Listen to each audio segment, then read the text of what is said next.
What do you know about the multiverse?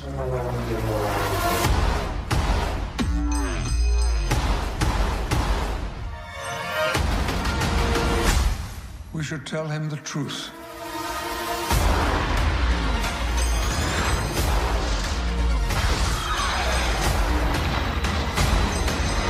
Careful, Stephen.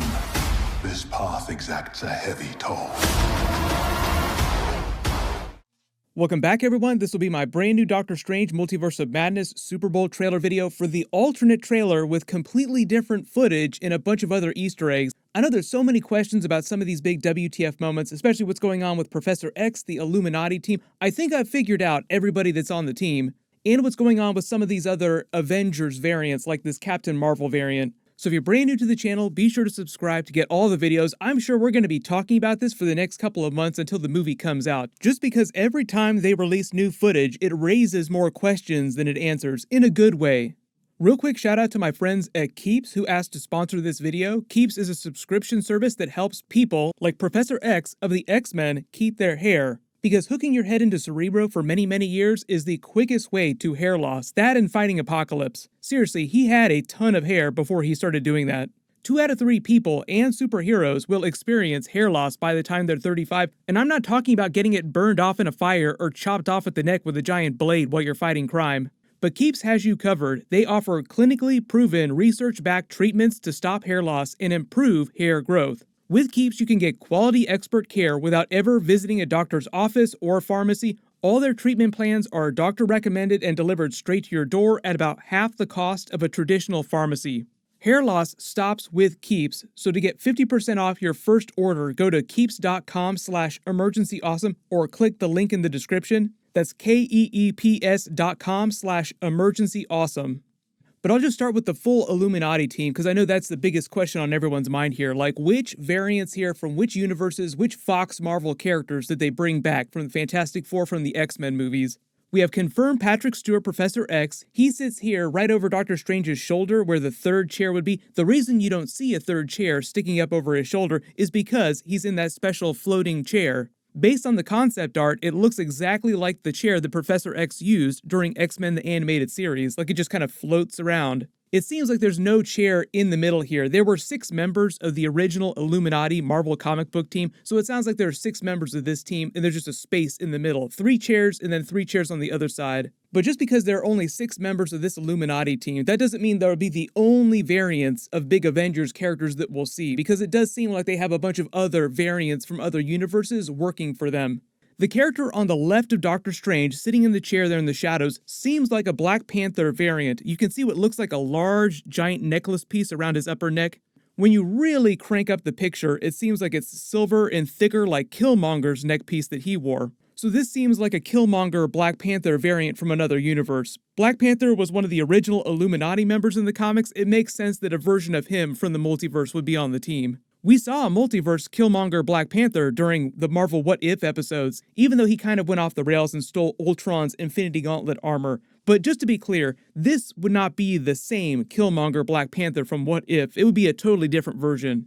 On Doctor Strange's right, it seems like this is a female character with long hair, so it could wind up being a version of Captain Carter, because we know from her shield that appears in the official poster that she's going to be in the movie, the version of Captain Carter from the Marvel What If series. They did confirm that some of the What If characters would show up in live action, Captain Carter being the first one. But then the other person here who's walking in past the chairs that so many of you have asked me Blade questions about is actually just the same version of Baron Mordo with the long hair who comes to arrest Doctor Strange and take him back to the Illuminati's base. The voiceover dialogue says, "Your crimes against reality can't go unpunished." So basically, he is a version of Mordo working with the Illuminati, and it seems like based on his outfit that he is a version of Mordo from the multiverse. In his universe, he became a version of the Sorcerer Supreme.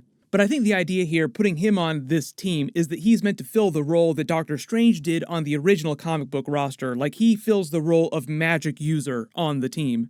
There's still 2 empty chairs to fill. I do agree that the Ultron robots that come escorting him in belong to the Iron Man variant that would also be on this team, played by some other actor who's not Robert Downey Jr. It would be cool if he's a version of Superior Iron Man, because he was kind of like an extra big a-hole, and it kind of seems like they're going for that vibe with this Illuminati team. As for that last member of the team, the rumor is that the other member will either be a version of Black Bolt from the Inhumans or a Reed Richards variant of the Fantastic Four. There were a lot of rumors that John Krasinski could have a cameo scene as a version of Mr. Fantastic from the multiverse, but if they're bringing back Patrick Stewart's Professor X from the Fox Marvel movies, they could also bring back the Fox Marvel version of Reed Richards. Talking about this character now, I know there are so many questions and theories about this person. I've seen so many people try to adjust the Photoshop settings to try and get a better look at this. People wondering if it's Superior Iron Man, if it's Nova, if it's a Kang variant because they look African American. But it's actually meant to be a Captain Marvel variant played by what it seems like Maria Rambeau, Monica Rambeau's mother. So you kind of get the logic here. You see where I'm going with this. She's got the exact same power signature as Captain Marvel, the same armor type. It looks a little bit different. It's not the exact same armor, but it's similar armor. So we know she's a Captain Marvel variant.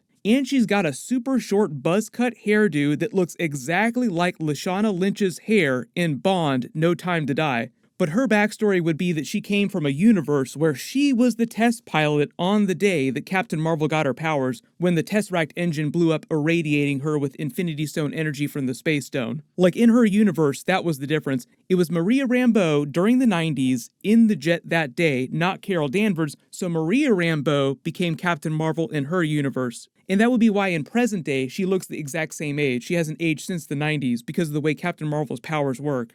Also in this Illuminati base, in this separate room, there are these special holding cells with what seems like a Christine Palmer variant with red hair in a white costume managing all these other people in white lab coats who are running around all crazy like something is going nuts. This Stark Tech Ultron robot is just running through like it's chasing someone down. We also see that they got America Chavez in one of their holding cells and the other holding cell is empty. I think everything is going crazy here because in the other footage, we see they zoom in on this Scarlet Witch variant's eyeball, and you can see the reflection of the rest of the room with these two holding cells. She's covered in blood. You see America Chavez in her reflection in the eyeball. Later, you see her fighting that Maria Rambeau Captain Marvel variant. So I think the reason everything is going crazy is because this Scarlet Witch variant busts in, starts killing a bunch of people to try and take America Chavez because she would need her powers to travel the multiverse and get back to her version of Westview.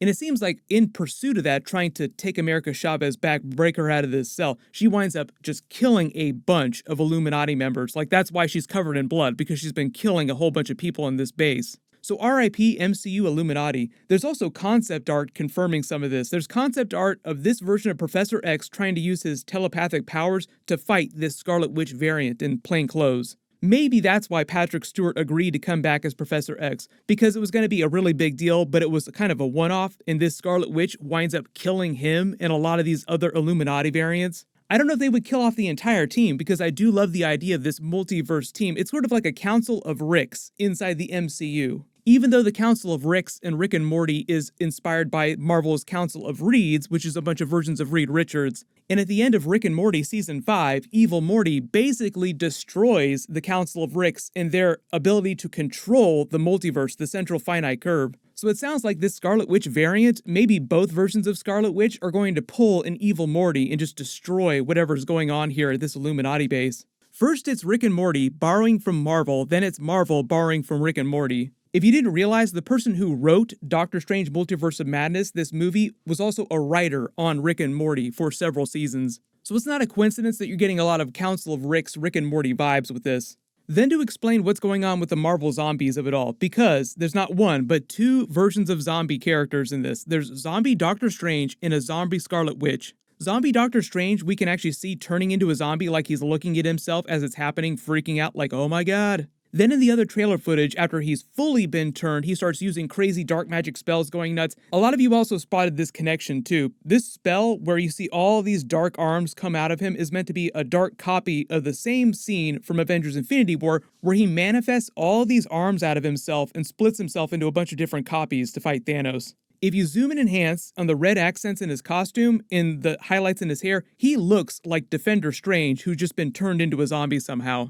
The zombie Scarlet Witch just seems like it's the same variant in plain clothes covered in blood fighting the Illuminati in the other footage. She rips through this wall with her chaos magic here, and the design seems the exact same as this structure here where we see our main MCU Doctor Strange with Christine Palmer variant and America Chavez staring at this space with a special artifact.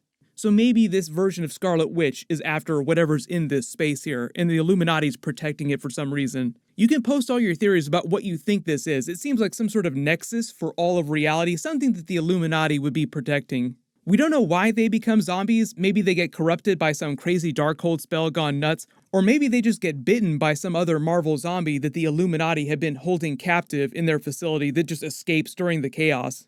They also confirm my theory about our main MCU Scarlet Witch being the one to attack Kamar-Taj and all these other scenes at Kamar-Taj. The whole idea is that she's come for America Chavez, who Doctor Strange and Wong are trying to protect, because America Chavez is supposed to be the only one who can physically travel to other universes. There's also a new scene of America Chavez being attacked by Gargantos here, and for those of you asking, his tentacles are also the ones that you see in the background of the special Marvel Studios logo here. It's just meant to be a Gargantos Easter egg. A lot of you have also asked questions about Scarlet Witch and Nexus beings. If Scarlet Witch is supposed to be a Nexus being, how can she have a variant? Normally in the comics, Nexus beings are the same in every single reality, so Scarlet Witch will be the exact same version everywhere you go in every universe. I think they changed the way they visualize that just a little bit for the purposes of the movie. Like they have this version looking a little bit different so that filthy casuals who don't read a ton of comic books can understand who is fighting who, like which version is which version when things get crazy on screen. But she is a Nexus being, so I think the idea is that both of their power levels are the same. Like you see her using the same type of chaos magic, and she seems like she's powerful enough to kill some of these crazy OP Illuminati members. But if you spotted any other big Easter eggs in the trailer footage that I didn't talk about in the video, just write them below in the comments. We'll get more trailers as we get closer to the movie coming out. I'll do more bonus videos too. Everyone click here for my other big Doctor Strange Multiverse of Madness trailer video with totally different footage, and click here for my Marvel Moon Knight Super Bowl trailer video. Thank you so much for watching, everyone stay safe, and I'll see you guys in the next one.